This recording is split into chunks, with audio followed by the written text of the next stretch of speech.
Money in the Bank 2024 has come and gone, and with it comes some very mixed emotions about the show. Because on the one hand, I feel like the in-ring quality of the matches this show was genuinely fantastic. But on the other hand, there were some very questionable booking decisions that have left me with a bit of a sour taste in my mouth. Folks, welcome to the Money in the Bank 2024 review. We're going to go through every single match. I'm going to tell you my thoughts, my feelings, what I liked, what I didn't like, and I'm going to give you my overall thoughts on the show. And as always, don't forget to subscribe to this channel, ring that bell for notifications. If you're a wrestling fan, I'm confident that you're going to fall in love with this YouTube channel because we always upload daily wrestling content. There's a lot to talk about, so let's jump into it. Let's start off by talking about the men's Money in the Bank ladder match between Drew McIntyre, Andrade, Carmelo Hayes, Chad Gable, Jey Uso, and LA Knight. Right off the get-go, I felt like the WWE was positioning Jey Uso to be the winner here. And I do feel like for the long-term health of the Money in the Bank briefcase,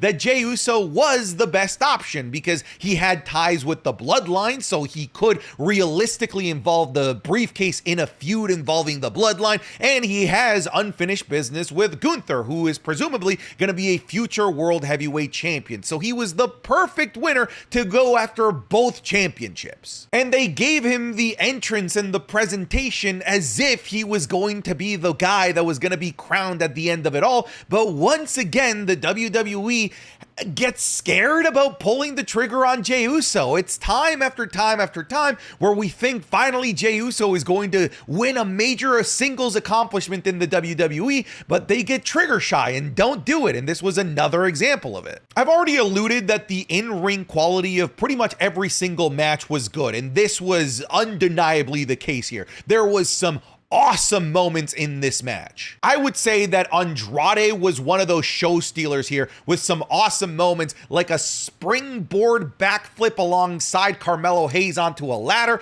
We had a sunset powerbomb onto a ladder from Andrade. Andrade was doing just about everything to everyone in this match. He looked like $1 million in this. LA Knight even took a crazy ladder bump. Like, no one was safe from these. But if I have to pick who stole the show, to me, it has to be Chad Gable. Chad Gable was doing some of the nuttiest things in this match. This man was putting everyone through the ringer with German suplexes. There was even a moment where this man German suplexed an actual ladder onto somebody else. Like, I've never seen that before. He even had the crazy moment where he was about to win. He was about to unhook the Money in the Bank briefcase, only for the ladder to be removed from underneath him and left him hanging up in the air. He fell down and ate a spear from Jey Uso, and then we didn't see him for the rest of the match. We then had Jey Uso climb the ladder, about to win, again, once again making us believe that the WWE is finally going to pull the trigger on Jey Uso, only for them to pull the rug from underneath us, and he eats a ladder to the face from Drew McIntyre, and Drew McIntyre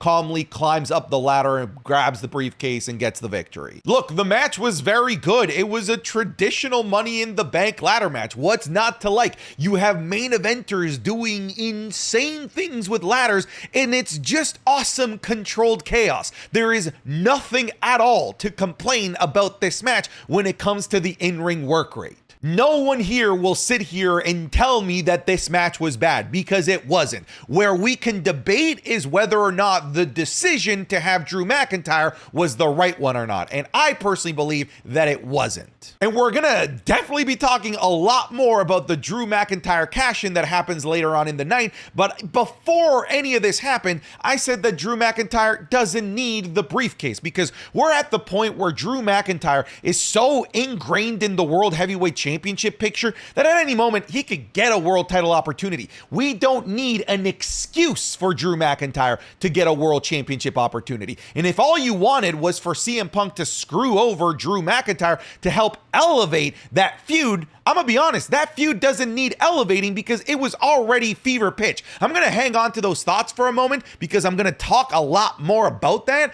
But the match was fantastic, but the booking decision I cannot get behind. Drew McIntyre was not the right choice to be your Mr. Money in the Bank. And that left me with a bit of a sour taste in my mouth, especially with what they would go on to do later on in the night. Here's the thing. Tentatively, I'm giving the match a thumbs up because as a single moment in time, if we don't know what happens afterwards, in a vacuum, this match was good. So it gets a thumbs up. Next, we have the Intercontinental Championship match between Sami Zayn going in to defend against the unstoppable Braun Breaker. So at this point in the show, I'm already 0-1 because in my predictions, I predicted that Jey Uso would win. The one I felt pretty certain about was Braun Breaker walking out as the Intercontinental Champion, and that didn't end up happening. With no shenanigans, nothing at all, Sami Zayn beating Braun Breaker completely clean, handing Braun Breaker his first clean loss on the main roster. And look, I am never somebody that's going to get behind the hatred of Sami Zayn. I don't understand the fact that people are calling Sami Zayn Sammy Hogan. To me, that is ridiculous. But you built Braun Breaker like this unstoppable monster. You built up so much aura and so much momentum for him that this feels like a complete halt of all of that momentum. I don't know why they went with this decision. Maybe their idea is to have Braun Breaker win this at an even bigger show like SummerSlam, but I'll be honest, I felt like it was the right time and the right place at Money in the Bank to have him do it. And there clearly is still major plans for Braun Breaker because he got some new presentation per se, because he got a brand new entrance theme that is infinitely so much better than his generic Superstar number 3 WWE 2K entrance music that he had before this match. He's got a brand new song. I don't necessarily know that it's good because I haven't gotten a chance to truly listen to it, but I'm sure once we get more weeks with it, we'll figure out whether or not it's good or bad. But right off the rip, I can say that I think it's an improvement. But just the fact that they're changing his entrance theme tells me that there is big plans for him because they don't want him to have generic music anymore. He now has an entrance theme with lyrics, and that's usually a pretty good telltale sign that they want to do something with you. Look, I'm just saying, Batista started getting lyrics to his song when he became World Heavyweight Champion. Just gonna throw that out there.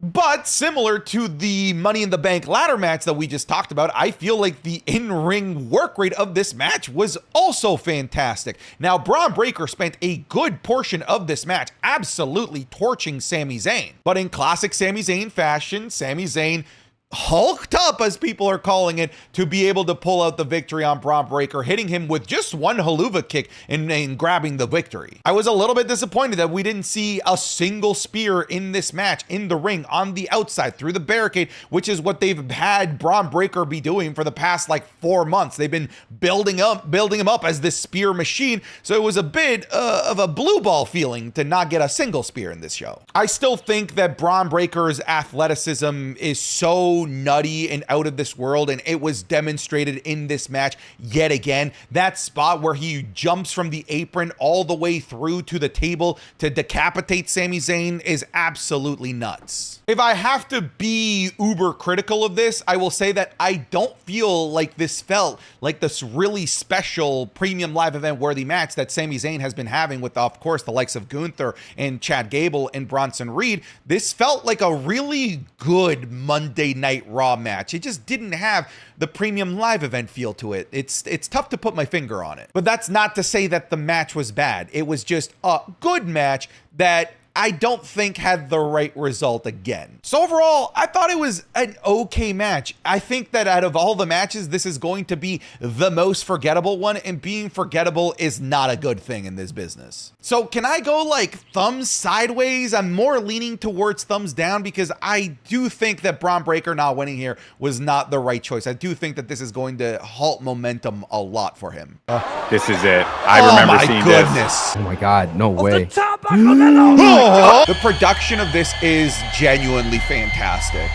Oh my God. Oh my God. Oh my God, dude, this match is great. That, folks, was a preview of this week's Wrestling is Cool Match Club, which is available exclusively over on patreon.com/SantiZap. This week, we're looking at the very first ever Money in the Bank ladder match at WrestleMania 21. We're looking at an indie classic between Walter and Will Ospreay. We'll also be looking at the debut of The Fiend Bray Wyatt against Finn Balor at SummerSlam 2019, and the criminally underrated Fatal 4-Way match at SummerSlam for the Universal title between Brock Brock Lesnar, Braun Strowman, Roman Reigns, and Samoa Joe. You're going to be getting these watch-alongs and more like the Raw review, SmackDown reviews, the Wrestling is Cool podcast 3 days early, all over on patreon.com/SantiZap. We unfortunately cannot show these on YouTube. It is impossible. The only place to get the watch-alongs is on Patreon. So come check it out. It'll be the top link in the description or the link that's in the pinned comment. I think that you're going to like it, even if you just try it out for 1 month. All right, back to the video. Now let's talk about the talking piece of this video, which is Damian Priest versus Seth freaking Rollins for the World Heavyweight Championship. Folks, this is a tale of two halves, and the first half of this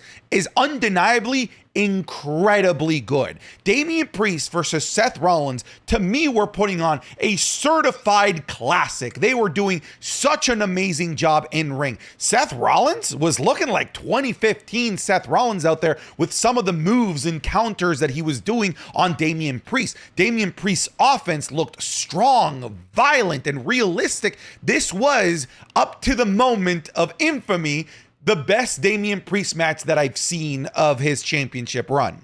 And I was so happy to see Seth Rollins moving the way that he was moving, because it means that maybe Seth Rollins is fully back at 100% and that this isn't a short-term run like I was expecting. Maybe this is Seth Rollins to stay for the long haul. But Seth Rollins, before the Drew McIntyre stuff, looked amazing. He looked fast. He looked athletic. His high-flying stuff was precision perfect. And then that moment happens, which unfortunately comes off the back of an awesome moment, because we have Seth Rollins hitting Damian Priest with a superplex that he was then going to turn into a Falcon Arrow, gets countered by Damian Priest, and then Seth Rollins counters it again, hits it, goes for the pin. 1, 2, 3. The ref stopped counting. Damian Priest didn't kick out. Everyone is just left there bewildered, wondering what the hell just happened. Clearly somebody missed their cue. Clearly Drew McIntyre's music was supposed to hit during that pin, and it didn't. It came after the pin. So now what we have is Damian Priest in the middle of the ring looking like a complete jackass, a ref looking like an incompetent fool, and a Seth Rollins who can't believe that his awesome performance is being completely wasted and tossed down the drain. You can tell there is anger, frustration amongst everyone that's in the ring. It felt like there is chaos. Somebody missed a big cue. We'll probably never know who, because Drew McIntyre's music hit 5 seconds too late. Way too late. Drew McIntyre comes down, cashes in, and it's now a triple threat. But everything is sullied now, because we know that that mistake happened. I don't know what they're going to do to rectify that. The only way that they can rectify this is by saying that Finn Balor paid off the ref, or that Liv Morgan paid off the ref. You have to acknowledge this somehow on Monday Night Raw. You cannot treat us like idiots, like we didn't see what happened. You need to find a way out of this, and the best way out of it is that Finn Balor once again, or Liv Morgan, without the permission of Damian Priest, who's been wanting to do this by himself, they got involved by paying the ref. It's the only way to get out of this, because if you ignore this, then you're treating us fans like idiots. I hope the WWE addresses this, because right now, that botched pin ruins everything that comes afterwards, in my opinion, because Drew McIntyre cashes in. It's now a triple threat match. He's beating the crap out of Seth Rollins. Then CM Punk comes out, once again screws over Drew McIntyre, beats him up, hits him with the World Heavyweight Championship, setting up Damian Priest to be able to pick up the victory and pin Drew McIntyre to walk out as the champion. But everything just feels wrong because of the botched pin. Everything that came after that was bad.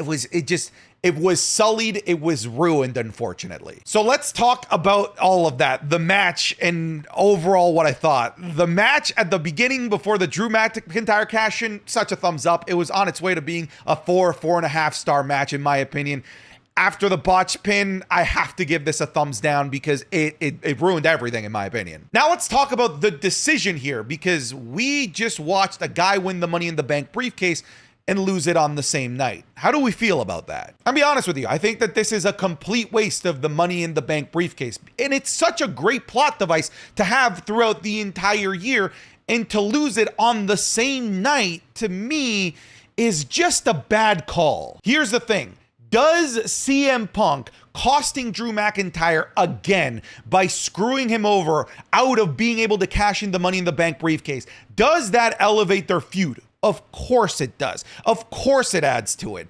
Did it need elevating? No. It was already fever pitch. Why are you trying to already make a forest fire more fiery? All you're doing is trying to put more gasoline on an already raging flame. That feud didn't need anything else. We were ready for that feud to go to SummerSlam. It was already a blood feud. Families were being involved. Why sacrifice the Money in the Bank plot device in one night to elevate a feud that was already a 10 out of 10? I don't get it. You can say that this now reinserts Seth Rollins into the picture with CM Punk because CM Punk also was involved in causing Seth Rollins to lose. Maybe you can make that argument that it enhances that aspect. But in my opinion, you didn't need to do this. If you wanted CM Punk to cost Drew McIntyre, have him cost him the actual Money in the Bank ladder match, not this. Because in my opinion, this didn't need the Money in the Bank briefcase to be sacrificed to elevate the feud. You could have still had this feud be a blood feud, go on and be a major feud for SummerSlam, while having the briefcase elevate something else, somebody else for the next several months. This was a bad decision, in my opinion. Now, from here on out, things get good. Let's talk about the women's Money in the Bank ladder match between Tiffany Stratton, Chelsea Green, Io Sky, Lyra Valkyria, Naomi, and Zoe Stark. I'm going to say right now, that is an all-timer Money in the Bank ladder match. Not one of the best women's Money in the Bank ladder matches. To me, that's a top-tier Money in the Bank ladder match, all the men's matches included as well. It's up there. The men had some pretty crazy spots, but they were dwarfed by some of the crazy spots that were in this match. Dude, listen to this. Io Sky, from the top of the ladder, hits Zoe Stark with a pile driver through another ladder. What the fuck?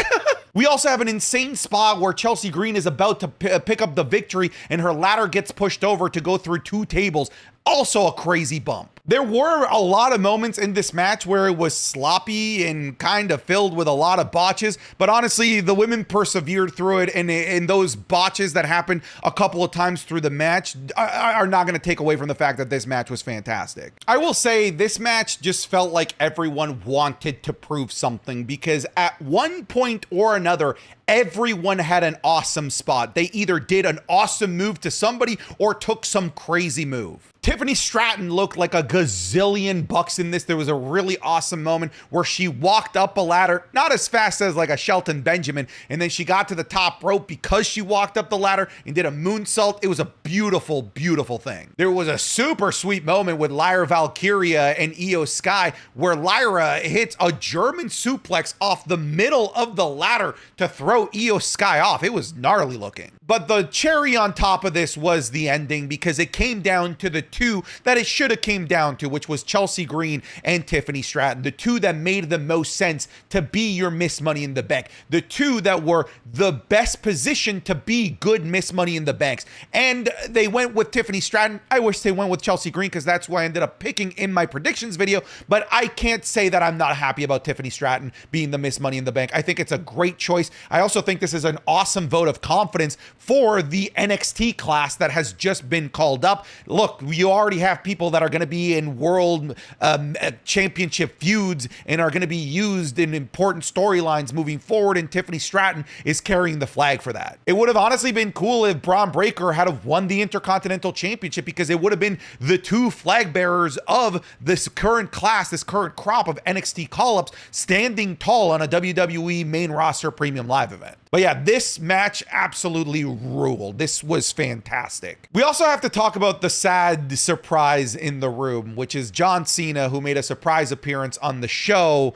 but it's not for anything happy. I'm excited for it, but it's to announce that he is retiring. He announced his retirement tour, his John Cena Taylor Swift Eras tour per se. He said that this upcoming WrestleMania will be his last WrestleMania, and in the press conference afterwards confirmed that his last match won't be a WrestleMania, that he is scheduled to have a full run until the end of the year in 2025. So December 2025 will be when we last see John Cena. There are hints of what we might potentially see. John Cena mentioned that he wants to climb the ladder again, gain big opportunities again, whether it's things like Elimination Chamber or the Royal Rumble, so that he can get world title opportunities. So it looks like our GOAT is going to be going for the 17th, but the thought of Cena retiring, honestly, like, makes me so sad. You have to understand where I'm coming from. You know, when I talk emotionally about John Cena, I'm 31 years old in the year 2024.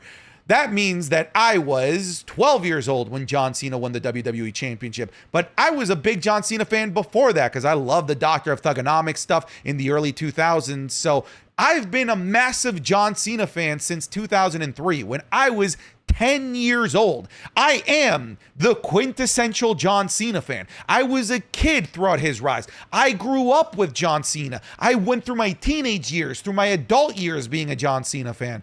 So to see and hear of his retirement, I obviously can't be like surprised, like he's nearing 50, but it's also just so sad for me as a Cena fan and everything that I've been through and watched him go through. Like, dude, I got into exercising because of John Cena. I know it sounds stupid to say out loud as a 31-year-old guy, but when I got into fitness when I was like 16, it was because of Cena. So I'm excited to see where this goes, but I'm just so sad about the prospect of losing one of my childhood heroes here. But it was nice to see John Cena on the show. It was a pleasant surprise. And I'm glad he didn't just go out there and bootlick Toronto and say, hey, maybe we can bring a WrestleMania here. This was something of substance and something incredibly important to listen to. So if you haven't listened to his promo, I highly recommend that you do. And last but not least, let's talk about the main event, which was the Bloodline, which was represented by Solo Sikoa, Tama Tonga, and Jacob Fatu. They made Tongaloa a background dancer for this one against Cody Rhodes, Kevin Owens, and Randy Orton. Out of all the matches, I feel like this is the one that played out the way that I was expecting it to play out. I think it's okay for things to be predictable, but even though this was predictable, it was still a bold choice to have Solo Sikoa pin Cody Rhodes. That's a huge deal. In fact, it's back-to-back Money in the Banks where the undisputed champion gets pinned, maybe by the guy that goes on to face them at SummerSlam. But I said in my predictions video that the Bloodline had to win, and I even suggested the notion that Solo Sikoa should just straight up pin Cody Rhodes, because if your desire is to actually push Solo Sikoa to the stratosphere, to actually make him into a legitimate threat, to make him into a scary beast against Roman Reigns, then you needed to do this. So they did the right decision here. And they made the right decision in the longest match of the night, in a very good match in my opinion. Granted, the good portion of the first half of this match was the Bloodline just harassing poor Kevin Owens, just keeping him in the corner and not letting him tag in. But once we get the hot tag to Cody Rhodes, this match opens up and it becomes genuinely fantastic. Cody Rhodes goes on like a 3-minute rampage after that hot tag, destroying absolutely everybody. The highlight of this match is absolutely Jacob Fatu. Jacob Fatu showed the world in a proper match environment that he is a bad motherfucker. He is gonna be problems for people on the main roster. I like the moment where the babyfaces were utterly destroying Solo Sikoa. They even hit him with a shield-like powerbomb. They had him in the ring hitting him with triple crossroads. There was a moment where Randy was hitting RKOs on everybody, including Solo Sikoa, a frog splash on Solo Sikoa, but ultimately it was Jacob Fatu that put the team on his motherfucking back and carried them to victory. Because it was Jacob Fatu that saved Solo Sikoa to set up Jacob Fatu to take out Cody Rhodes to pick up the victory. So the MVP of this is Jacob Fatu, who looked like a Dragon Ball Z fusion between Umaga and Jeff Hardy out there. He even pulled out a Will-O-the-Wisp, which is a patented Jeff Hardy maneuver. I like that the ref got taken out. I like that it broke into all-out chaos chaos and violence. It was what I was expecting. I don't think it was as good as the chaotic street fight that we had at Backlash between Solo and Tama Tonga and Kevin Owens and Randy Orton, but this was still a very serviceable match. Thank the Lord that this main evented and that the debauchery that happened with Damian Priest and Seth Rollins, Drew McIntyre, and CM Punk didn't, because that would have been such a bad way to end the show. But yeah, look, this one, I don't have to be that complex about it. They did the thing that they needed to do. Thumbs up. Like, it's simple as that. Overall, I am conflicted by the show because it ended really strong. The women's Money in the Bank ladder match, banger. The main event, banger. The John Cena stuff, really, really good and really emotional. But the first 3 matches, I was very underwhelmed, mostly by the booking decision. So I gotta give this overall a bit of a thumbs down, because losing the men's Money in the Bank briefcase is such a fucking bummer. All right, folks, we'll wrap it up there. Thank you so much for listening to this unscripted ramblings of my thoughts of this match here at nearly 1 a.m. in the morning. Let me know down in the comments below. I want to have a conversation with you, especially about the stuff with Drew McIntyre, Damian Priest, Seth Rollins, CM Punk. There is just so many problems happening there. But that's it, folks. I'm done. Get out of here.